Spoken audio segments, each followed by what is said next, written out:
ఆ శివయ్య ఆజ్ఞ లేనిదే చీమైన కుట్టదంటారు. అటువంటిది ఆ శివయ్య గుడి లోపల లింగానే కదిలించావు.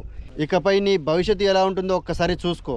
తెలంగాణ తిరుపతి మన్నెంకొండ వెంకటేశ్వర స్వామి రథోత్సవం నాడే ఈ శివయ్యను వెంకటేశ్వర స్వామి విగ్రహాలను పగలగొట్టడం జరిగింది.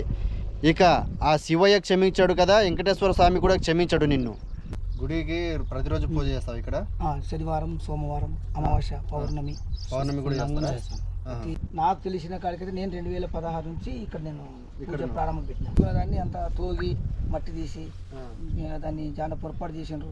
ఆంజనేయుని టెంపుల్ ఉంది కదా పొట్లమ్మ, అక్కడ కసు ఊడిసి చేసుకుంటోటి ఒకరోజు అనుకోకుండా నాకెందుకో పోయొద్దాం గుడి కాడికి, అందరూ అంటున్నారు వెంకటరమణ గుడి అంటున్నారు కదా, చూద్దామని నేనే వచ్చాను. ఒక్కడిని వచ్చి గుడి చూస్తే అంత చెట్లు, అది ఆకులు, గడ్డి, ఇట్లా గడ్డి ఏంటి, అదే శివలింగం, శివుడు ఉన్నాడు, వెంకటేశ్వర స్వామి ఉన్నాడు కదా దైవము, చూద్దాం చేద్దామని ఫస్ట్ బెదురుకొని ఇయ్యన్నా లేదా ఇక్కడ చేసుకుని కాయగొట్టి మొక్కిపోతుంది.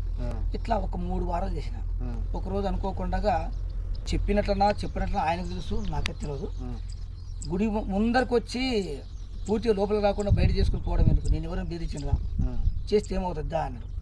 గమనించుకుని వచ్చిన పూజ చేసుకుంటూ ఉన్నా దేవునికి.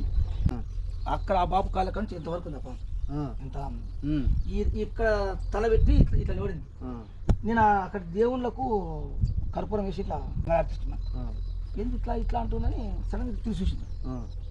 ఇక నాకు తెలుసు, ఆ భగవంతుని తెలుసు, వేడుకున్నా ఏడిచిందా నాకే తెలిసిందా.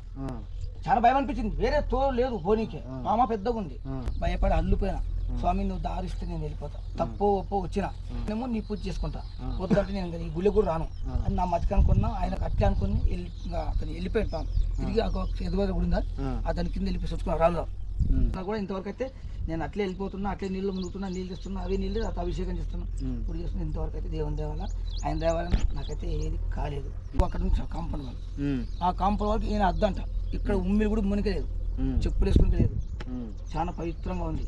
అక్కడ గడస్తంభం కూడా పడింది, మట్లో ఉంది. అది ఒకప్పుడు ఇంత ఉందంట ఈ కాంపౌండ్, బాగా ఎవరు రాకుండా కాంపౌండ్ పెద్దగా ఉన్నదంట. ఇంకా గుడి పడిపోతుంది, ఇంకా దాన్ని ఎవరు పట్టించుకోవట్లేదు.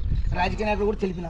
ఈ ఆలయం ఎక్కడ ఉందంటే నారాయణపేట జిల్లా మక్తల్ మండలం అనూడ గ్రామంలో కృష్ణా నదికి దగ్గరలో ఉంది. ఈ గుడి మళ్ళీ పునర్నిర్మాణం చేయించాలని గ్రామ ప్రజలు కోరుకుంటున్నారు.